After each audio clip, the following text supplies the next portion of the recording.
Hello friends, welcome to editorial analysis by simplified civil services. आज 11 सितंबर को हम लोग दो आर्टिकल डिस्कस करेंगे। आर्टिकल द हिंदू से लिए गए। फर्स्ट आर्टिकल जो डिस्कस किया जाएगा वो है the way forward on Katchatheevu पाक स्टेट डिस्प्यूट। इस आर्टिकल में हम इंडिया श्रीलंका के रिलेशनशिप और दोनों के बीच के जो फिशरीज डिस्प्यूट है उसके बारे में बात करेंगे और उसका सॉल्यूशन क्या हो सकता है इस पर भी चर्चा करेंगे। बहुत इंपॉर्टेंट आर्टिकल है। नेक्स्ट आर्टिकल जो डिस्कस करेंगे वो है जनरेशनल रेज। इसमें नेपाल क्राइसिस के बारे में बात करेंगे। ये क्राइसिस क्यों हो रहा है, क्या किया जा सकता है और क्या नेपाल बांग्लादेश की तरफ बढ़ रहा है। जैसे बांग्लादेश में भी इंस्टेबिलिटी आ गई है, उसी तरीके से नेपाल में भी आने वाले समय में अथॉरिटेरियन रिजीम आ सकती है। ये सारे एस्पेक्ट कवर किए जाएंगे इस आर्टिकल के थ्रू। अगर आपको हमारा एनालिसिस पसंद आ रहा है तो प्लीज़ लाइक करें, कमेंट करें, शेयर करें, सब्सक्राइब करें, वीडियो को हाइप कर सकते हैं। आइए शुरू करते हैं हमारा एनालिसिस। हमारा फर्स्ट आर्टिकल है the way forward on Katchatheevu पाक state dispute. Article the Hindu में आया है। GS to GS3 मेंस के पर्सपेक्टिव से इम्पॉर्टेंट है, प्रीलिम्स के पर्सपेक्टिव से भी इक्वली इम्पॉर्टेंट है। आर्टिकल में हम इंडिया श्रीलंका के रिलेशन के बारे में बात करेंगे और जो मरीन डिस्प्यूट चल रहा है, जो फिशरीज डिस्प्यूट चल रहा है, उसका क्या सॉल्यूशन हो सकता है वो इस आर्टिकल में डिस्कस किया गया है। शुरू कर लेते हैं आर्टिकल। सबसे पहले थोड़ा कॉन्टेक्स्ट देख लेते हैं। India is historically shaped regional and global diplomacy three Panchsheel principle, non align movement, SAARC cooperation and recent policy, that is neighborhood first policy. This stance has generally promoted peace and interdependence in South Asia. However, its unresolved issue with Sri Lanka as the fisheries crisis in the Pak state and the sovereignty of Kachativu Island posed challenges. सो अगर हम India की बात करें तो India की जो foreign policy रही है स्पेशली साउथ एशियन रीजन में, वो कुछ प्रिंसिपल पर आधारित रही है, जैसे कि Panchsheel principle, non align movement, SAARC cooperation और अभी जो रिसेंटली हमारे प्राइम मिनिस्टर की पॉलिसी है वो है नेबरहुड फर्स्ट पॉलिसी। पंचशील के बारे में तो आप लोग जानते ही हैं। इंडिया चाइना के रिलेशन सबसे पहले जो मीटिंग हुई थी उसमें डिसाइड किया गया था कि पंचशील प्रिंसिपल को फॉलो किया जाएगा। पंचशील प्रिंसिपल के जो 5 प्रिंसिपल हैं वो आपके लिए इंपॉर्टेंट है। प्रीलिम्स में भी आपको ऐसी चीज़ें पूछी जा सकती है। कौन कौन से हैं? पहला है mutual respect for sovereignty and territorial integrity, और ये बाकी नेशंस के साथ भी इंडिया इसी प्रिंसिपल को फॉलो करता है। क्या ध्यान रखना है कि भाई टेरिटोरियल इंटीग्रिटी का ध्यान रखना है। अपने अपने टेरिटरी में रहेंगे, एक दूसरे की टेरिटरी में इन्वेड नहीं करेंगे, जो चाइना बिल्कुल फॉलो नहीं करता है। दूसरा है नॉन एग्रेशन, किसी तरह का एग्रेशन आप नहीं दिखाएंगे दूसरी कंट्री के अगेंस्ट में। थर्ड है non interference in internal affair, हमारे जो आंतरिक मुद्दे हैं उस पर कोई हस्तक्षेप नहीं करेंगे। चौथा है पीसफुल कोएग्जिस्टेंस, इंडिया और चाइना दोनों पीसफुली कोएग्जिस्ट कर सकते हैं और चाइना के अलावा भी बाकी जो भी नेबरिंग कंट्री है उनके साथ भी हमारा एग्जिस्टेंस पीसफुली हो सकता है। और लास्ट है equality and mutual benefit. So mutual benefit दोनों को ही होना चाहिए इस रिलेशनशिप से। ऑलमोस्ट इसी प्रिंसिपल पर इंडिया की फॉरेन पॉलिसी रही है।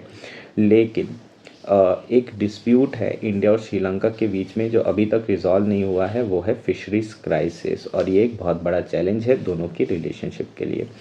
2025 अप्रैल में हमारे prime minister Narendra Modi ji Colombo visit करने गए थे, तब उन्होंने इस इशू पर बात की थी और एम्फेसाइज किया था कि एक ह्यूमेन अप्रोच की ज़रूरत है to resolve the fisheries issue, one that balance livelihood with conservation. इसमें उन्होंने कहा था कि भाई लाइवलीहुड को भी बचाना है और कंजर्वेशन भी करना है।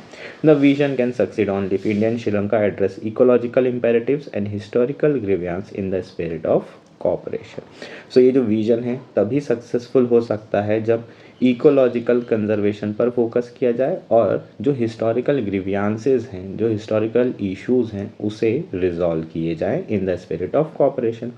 नाउ बात कर लेते हैं फिशरीज इशू के बारे में। Fishing communities along the Tamil Nadu coast and northern province of Sri Lanka have for centuries shared the Pak state, but dispute today is excavated by India vessel carrying out mechanized bottom trawling in Sri Lankan waters. So dispute की अगर हम बात करें, ये India है, ये श्रीलंका है और यहाँ पर कहीं पाक स्टेट है। पाक स्टेट के जो वाटर हैं, यहाँ इस वाटर को हमेशा से हिस्टोरिकली इंडिया और श्रीलंका दोनों ही शेयर कर रहा है। डिस्प्यूट हमेशा से रहे हैं, छोटे मोटे डिस्प्यूट रहे हैं, फिशिंग डिस्प्यूट पहले भी था, लेकिन अभी ये जो डिस्प्यूट है ये बहुत ज़्यादा बढ़ गया है, क्योंकि इंडिया के कुछ वेसल्स हैं जो कि मैकेनाइज बॉटम ट्रॉलिंग कर रहे हैं। ये मैकेनाइज बॉटम ट्रॉलिंग क्या है इसे समझते हैं। बेसिकली ये एक फ़िश को कैच करने की एक मशीन है। प्रॉब्लम क्या है, इसके जो नेट्स हैं वो बहुत छोटे छोटे हैं और इसमें जुवेनाइल फिशेस भी आ जाती हैं। जुवेनाइल फिशेस अगर इसमें कैच हो जाएंगी तो उस पर्टिकुलर एरिया में जो फ़िश का कॉन्सेंट्रेशन है वो ख़त्म हो जाएगा और डिप्लीशन ऑफ रिसोर्सेस हो जाएगा। यही चीज़ इंडिया के जो कोस्टल एरिया है उसमें भी हो रही है और ओवरऑल जो फ़िश का कंजर्वेशन होना चाहिए वो नहीं हो रहा है, सस्टेनेबल यूटिलाइजेशन नहीं हो रहा है इस मशीन के कारण रिसोर्सेज का। ये एक बहुत बड़ा प्रॉब्लम है जिसके कारण श्रीलंका वाले श्रीलंका में जब भी फिशरमैन आते हैं, श्रीलंका बॉर्डर तक पहुंचते हैं तो वहाँ पर उनको पकड़ लिया जाता है, श्रीलंका नेवी उन्हें पकड़ लेती है। सो इस तरह के डिस्प्यूट बहुत ज़्यादा बढ़ चुके हैं पाक स्टेट एरियाज़ में। United Nations Convention on the Law of Sea UNCLOS lays stress not only on equitable use of marine resources but also their conservation. So UNCLOS में इन चीज़ों पर बहुत फोकस किया है कि भाई जो भी रिसोर्सेज है उसका कंजर्वेशन होना चाहिए और साथ ही में इक्विटेबल यूज़ होना चाहिए, मतलब बराबरी से इस्तेमाल किया जाए। FAA Code of Conduct for Responsible Fisheries 1995 deems destructive practices such as bottom trawling to be unacceptable. So FAA code में भी बॉटम ट्रॉलिंग को अनएक्सेप्टेबल माना है। श्रीलंका ने बॉटम ट्रॉलिंग को 2017 में बैन कर दिया था, but 100 of Indian trawler still continue the practice, damaging coral beds, shrimp habitats and depleting fish stocks. लेकिन आज भी जो है इंडिया के बहुत सारे ऐसे बड़े बड़े फिशरमैन हैं जो ट्रॉलर्स का इस्तेमाल कर रहे हैं, जिसके कारण कोरल बेड डैमेज होते जा रहे हैं और फिश स्टॉक्स डिप्लीट होते जा रहे हैं। Ironically the Tamil Nadu smaller artisan fishers who use traditional sustainable method also suffer. Their near shore resources have been depleted by trawler industry and forcing them into contested water. Thus, this is not just a territorial clash but also a livelihood conflict within the Tamil community themselves, between business trawler operations pursuing profit and traditional fishers who are dependent on the sea for subsistence. So problem क्या हो रही है? Problem ये है कि India में जो rich fisherman हैं, जो प्रॉफिट सीकिंग फिशरमैन हैं, वो ट्रॉलर का इस्तेमाल कर रहे हैं। उसके कारण इंडिया के जो कोस्टल एरिया है, नियर शोर एरिया है, उसमें अब फ़िश स्टॉक्स बचे नहीं हैं। जो हमारे छोटे फिशरमैन हैं, जो सस्टेनेबल फ़िशिंग पर फोकस करते हैं, जो ट्रेडिशनल मेथड का यूज़ करते हैं, उनके लिए अब यहाँ फ़िश बचा नहीं है, तो उन्हें दूर जाना पड़ता है और दूर जाने में कई बार वो जो बॉर्डर होती है उसे क्रॉस कर लेते हैं। अब जैसे ही वो बॉर्डर क्रॉस करते हैं तो जो श्रीलंका नेवी होती है उन्हें पकड़ लेती है। उसके बाद कई समय तक के ये फिशरमैन जो है वहाँ पर है ना उनकी गिरफ्त में रहते हैं। फिर इंडिया वाले बात करते हैं, फिर डिप्लोमेसी के थ्रू उनको छुड़ाया जाता है। कई बार साल भर तक के जो फिशरमैन रहते हैं उन्हें श्रीलंका की जेलों में रखा जाता है। इस तरह के बहुत ज़्यादा डिस्प्यूट देखने को मिलते हैं। लेकिन जो मेन इशू है यहाँ पर वो क्या है कि इंडिया के जो रिच फिशरमैन है वो ट्रॉलर का इस्तेमाल कर रहे हैं और इसमें कहीं ना कहीं जो स्टेट गवर्नमेंट है उन्होंने ब्लाइंड आई कर ली है। वो चूँकि है ना पॉलिटिकल इंटरेस्ट है उनका, इसलिए उन्होंने इस तरह की चीज़ों को बैन करने से मना कर दिया है। इंडिया की जो सेंट्रल गवर्नमेंट है वो चाहती है कि ये चीज़ें ना हो और सस्टेनेबल फिशिंग हो, लेकिन चूँकि ये स्टेट इशू है, स्टेट लिस्ट में आता है, इसलिए इंडियन गवर्नमेंट ज़्यादा फोर्स नहीं कर पा रही है। सो जो इशू है वो सिर्फ इंडिया फिशरमैन और श्रीलंका फिशरमैन के बीच में ही नहीं, इंडिया के जो स्मॉल फिशरमैन हैं और रिच फिशरमैन हैं उनके बीच का भी है। A sustainable resolution calls for making distinction between the need of artisan fishers and trawler operator. तो एक सस्टेनेबल रेजोल्यूशन बहुत ज़रूरी है जिसमें हम डिफरेंशिएट कर सकें आर्टिसनल फिशर्स और ट्रॉलर ऑपरेटर्स दोनों की नीड को, दोनों को डिस्टिंग्विश करना चाहिए और पर्टिकुलर एरिया मार्क करना चाहिए कि कौन कहाँ पर फिशिंग कर सकता है। This can be worked out through dialogue between Sri Lanka and Sri Lankan Fishermen Organization. With the consent of Sri Lankan fisher, they can work out quotas or regulated access and set out limited fishing rights on a specific day or season for Tamil Nadu's small fisher until India stocks recover. सो यहाँ पर जो solution दिया जा रहा है वो ये है कि इंडिया और श्रीलंका अगर चाहे तो बातचीत कर सकता है। वहाँ के जो फिशरमैन ऑर्गेनाइजेशन है, इंडिया के जो फिशरमैन ऑर्गेनाइजेशन है, वो बातचीत कर सकते हैं।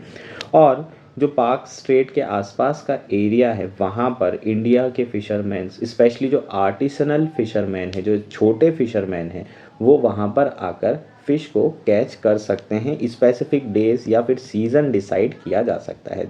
श्रीलंका का भी हमेशा से यही कहना था कि भाई हमें कोई दिक्कत नहीं है अगर जो छोटे फिशरमैन हैं आपके वो आकर यहाँ पर फ़िश को पकड़ रहे हैं, इससे उनको कोई दिक्कत नहीं, लेकिन आपके जो ट्रॉलर हैं वो हमारे जो स्टॉक्स हैं उसको डिप्लीट कर रहे हैं। अब ऐसा क्यों करेगा? जो श्रीलंका के फिशरमैन हैं इस चीज़ के लिए क्यों अलाउ करेंगे?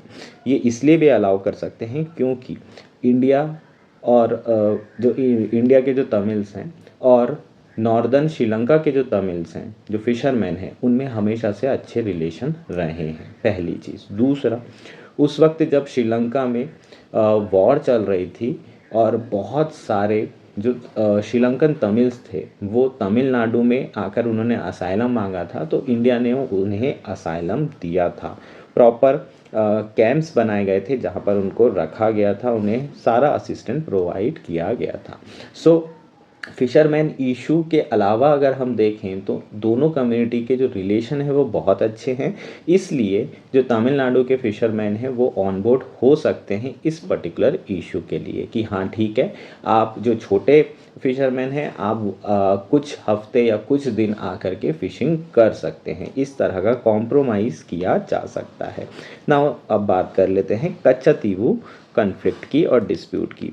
Public debate often portrays Katchatheevu, the tiny uninhabited island in the पाक strait, as a root cause of the fisheries dispute. This is misleading. Katchatheevu is less than half a square mile in area and is barren except for the church of Saint Anthony, which fishermen from Tamil Nadu continue to visit for annual festival under the 1974 India-Sri Lanka Maritime Boundary Treaty. The 1974 boundary settlement placed the islet in the Sri Lankan waters. The treaty is legally binding and under international law, boundary treaties are sacrosanct. They cannot be unilaterally repudiated without undermining the global order. So Katchatheevu island की बात करते हैं। पाक state के पास में ये एक island है और 1974 में इस आइलैंड को जब डिस्प्यूट को रिजॉल्व किया जा रहा था तो इस आइलैंड को श्रीलंका को दे दिया गया था। लेकिन उस एग्रीमेंट में एक और बात की गई थी कि इंडिया के जो फिशरमैन हैं वो एनुअल फेस्टिवल अटेंड कर सकते हैं। यहाँ पर एक चर्च है सेंट एंथनी चर्च, वहाँ पर वो जा सकते हैं और फेस्टिवल को अटेंड कर सकते हैं। एग्रीमेंट में फ़िशिंग राइट के बारे में तो कुछ बात की ही नहीं गई थी। ऐसा कुछ भी नहीं कहा गया था कि हमारे फिशरमैन आइलैंड के आसपास के वाटर को यूज़ कर सकते हैं या फिर उस वाटर में फ़िशिंग कर सकते हैं, ऐसा कुछ भी नहीं था उस एग्रीमेंट में। जो ट्रीटी है वो लीगली बाइंडिंग है और अगर इस ट्रीटी को इंडिया यूनिलेटरली ब्रेक करता है तो ऑब्वियसली जो ग्लोबल ऑर्डर होगा उसको वो अंडरमाइन करेगा, जैसे कि चाइना कर रहा है। Myth such as Indira Gandhi gifted the island to Sri Mavo Bandaranaike need clarification. In reality, India waited historic evidence of sovereignty before deciding. Records show Sri Lankan administrative control dating back to Portuguese and Dutch rule and earlier to the Tamil kings of Kingdom of Jaffna. सो एक हमेशा से allegations लगाए जाते हैं, political रिटॉरिक बोल सकते हैं कि इंदिरा गांधी ने ये आइलैंड जो है श्रीलंका को गिफ्ट कर दिया था, पर ऐसा बिल्कुल भी नहीं था। इंडिया ने प्रॉपरली जो हिस्टोरिकल एविडेंस थे उसको देखा बिफोर डिसाइडिंग और रिकॉर्ड्स में पाया गया कि श्रीलंका का एडमिनिस्ट्रेटिव कंट्रोल रहा है इस पर्टिकुलर आइलैंड में, और वो भी बहुत पहले से, पुर्तगीज़ और डच रूल के कहीं पहले से, जब तमिल किंग्स जो है जो कि किंगडम ऑफ जाफना के थे वो भी इस पर्टिकुलर आइलैंड को रूल कर रहे थे। और ऐसे कई एविडेंसेस देखे गए हैं। आईसीजे ने भी जो सॉवरेनिटी है वो अवॉर्ड की है कंट्रीज़ को on the basis of administrative जूरिसडिक्शन, और इसलिए इंडिया ने डिसाइड किया कि इस पर्टिकुलर आइलैंड को श्रीलंका को दिया जाना चाहिए। Thus, retrieving Kachativu is not a question of justice but of political rhetoric. It remains a settled issue under international law. Importantly, fishing rights are a distinct matter and not linked to sovereignty over the islets. ठीक, so जो कच्चातीवू को question है कि भाई इसे वापस लेकर आना चाहिए इंडिया में, ये एक पॉलिटिकल रिटोरिक है। जो डीएमके है, जो रीजनल पार्टीज़ है तमिलनाडु की, उन्होंने 1974 का जो एग्रीमेंट है उसे बताया है कि ये एग्रीमेंट बिल्कुल भी सही नहीं है और वापस से जो आइलैंड है उसे वापस इंडिया में लेकर आना चाहिए। सुप्रीम कोर्ट में भी इसका केस चल रहा है, इसकी फाइनल हियरिंग होने वाली है, तो वहाँ पर भी जो केस चल रहा है उसमें क्लियर हो जाएगा कि इंडिया का जो डिसीज़न है वो क्या था और उसके पीछे उसके क्या रीजंस थे, और वे फॉरवर्ड भी उसमें सुप्रीम कोर्ट जो भी डिसीजन देगा उससे क्लियर हो जाएगा। द पाक strait and adjacent waters were recognised as historic waters under Indian and Sri Lanka law, areas where sovereign rights are even stronger than in normal territorial C.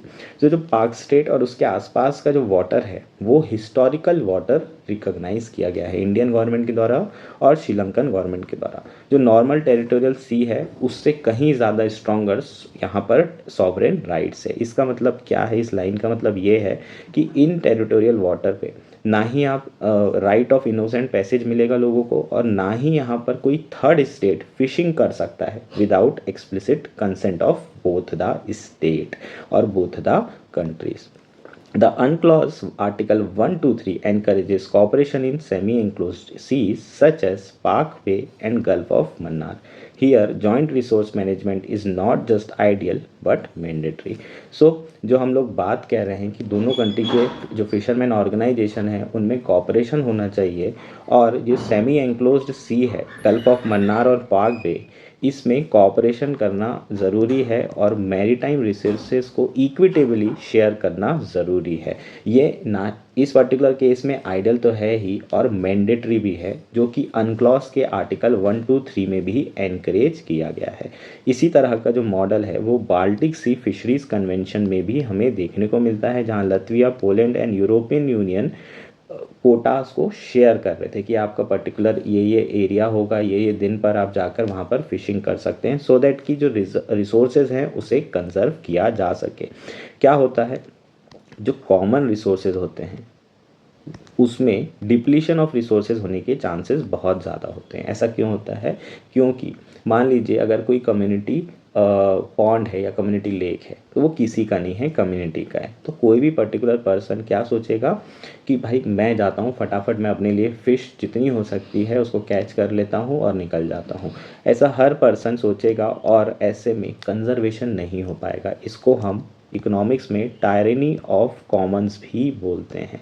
Tyranny of Commons के कारण ही जो conservation है resources का वो नहीं हो पा रहा है कॉमन प्रॉपर्टीज़ में या फिर कॉमन रिसोर्सेज में, जो कि कम्युनिटी की रिसोर्स है। तो यहाँ पर भी सेम इशू आ रहा है, इसलिए कोटा निर्धारित करना बहुत ज़्यादा ज़रूरी है। India and Sri Lanka could implement similar framework such as equitable quota for fishing days and catch, a joint research station on Kachativu for marine biologists to monitor resources and suggest sustainable practices, and promotion of deep sea fishing in India 200 nautical mile exclusive economic zone, reducing pressure on near shore waters and lessening illegal crossings. So India और श्रीलंका क्या कर सकता है, जैसे कि यहाँ पर Baltic सी fisheries convention था, उसी तरह का फ्रेमवर्क बना सकता है जिससे इक्विटेबल कोटा डिसाइड हो जाए फिशिंग डेज के लिए और उसको कैच करने के लिए।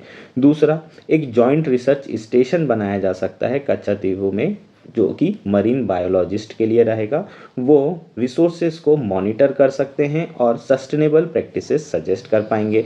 इसके अलावा आपको क्या करना है, जो 200 नॉटिकल माइल EEZ जोन है वहाँ पर कोशिश करना है कि डीप सी फिशिंग प्रमोट की जा सके। इस पर्टिकुलर जोन में शोर एरियाज़ में आपको फिशेज़ ऊपर मिल जाती हैं, लेकिन EEZ जोन में जो फिशेज़ हैं वो बहुत नीचे होती हैं, इसलिए डीप सी फिशिंग को प्रमोट करें। अगर यहाँ पर जाके जो ट्रॉलर हैं है ना, यहाँ पर जाके फिशिंग करते हैं। इवन ट्रॉलर यूज़ ही ना किया जाए तो ज़्यादा बेटर है, पर अगर किया भी जाए तो इस पर्टिकुलर जोन में किया जाए जहाँ पर अभी फिशरीज स्टॉक्स अवेलेबल है और जहाँ पर डीप सी फिशिंग हो सकती है। तो फिर जो नियर शोर वाटर्स है वहाँ पर प्रेशर कम हो जाएगा और इलीगल क्रॉसिंग भी कम हो जाएगी। सो वे फॉरवर्ड क्या होगा? Indian regional leadership is shaped not just by geography but also by cultural and civilisational ties with Sri Lanka. Those ties are especially deep. To protect them dispute must be address without populist rhetoric but through quiet cooperation, legal recognition and shared livelihood security. So India की जो regional leadership है वो कैसे shape हुई है? Geography के साथ तो हुई ही क्योंकि वो हमारे नेबर हैं, लेकिन कल्चरल और सिविलाइजेशन टाइज बहुत ज़्यादा स्ट्रॉन्ग है।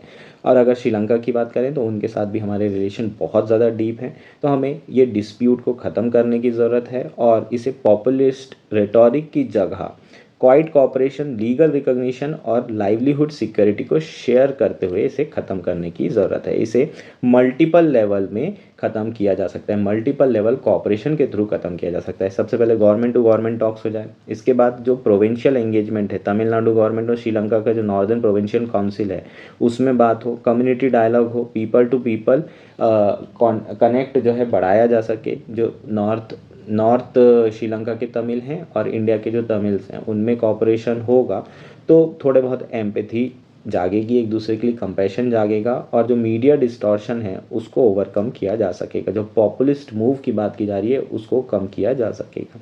If handle with prudence the Katchatheevu and Palk strait issue can become symbol of cooperation rather than conflict. The fisheries issue require fairness to both community, prioritising artisanal livelihood and ecological sustainability. So जो fisheries issue है उसमें fairness बहुत important है उसको resolve करने के लिए। उसके साथ साथ जो आर्टिसनल लाइवलीहुड, जो छोटे फिशरमैन हैं उनको प्रायोरिटाइज करना है उनकी, और उसके साथ साथ इकोलॉजिकल सस्टेनेबिलिटी पर भी फोकस करना है। It should no longer cloud the real problem of managing resources by adopting a collaborative fishery regime, investing in deep sea alternative and respecting historical legal agreement. The fisher of Tamil Nadu and north province of Sri Lanka could move from confrontation to cooperation. ये आपका conclusion हो जाएगा। ठीक है, last की line बहुत अच्छी है। In the long arc of diplomacy, smaller dispute must not overshadow the largest vision, peace, prosperity and mutual respect in South Asia। ये हमारा कंप्लीट आर्टिकल हो जाएगा। हमारा नेक्स्ट आर्टिकल है generational rage. Article the Hindu में आया है, GS2 इंटरनेशनल रिलेशन के पर्सपेक्टिव से इम्पॉर्टेंट है। इस आर्टिकल में हम नेपाल क्राइसिस के बारे में बात करेंगे। इंडिया के लिए बिल्कुल भी अच्छी खबर नहीं है।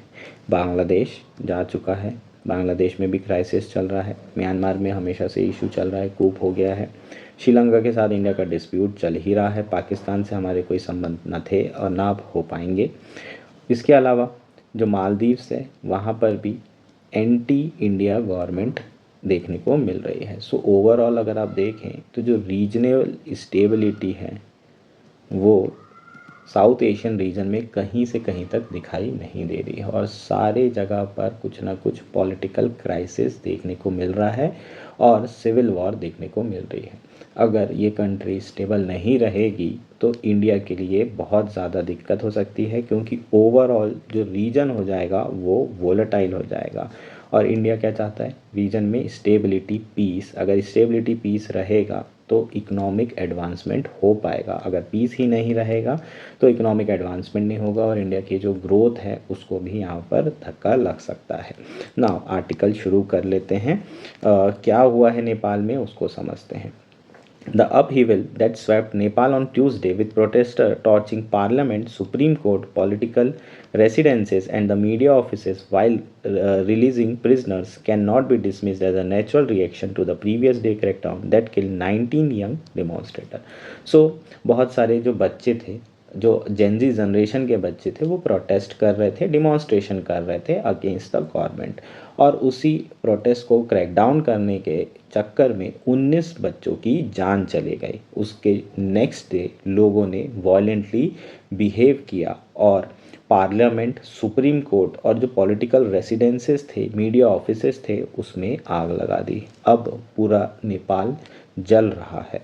This actions following Prime Minister KP Oli resignation reveal a violent nihilism that threatened to undo Nepal hard won democratic gains. ठीक, सो जो प्राइम मिनिस्टर थे उन्होंने नेपाल छोड़ दिया है और अपना रेजिग्नेशन भी दे दिया है।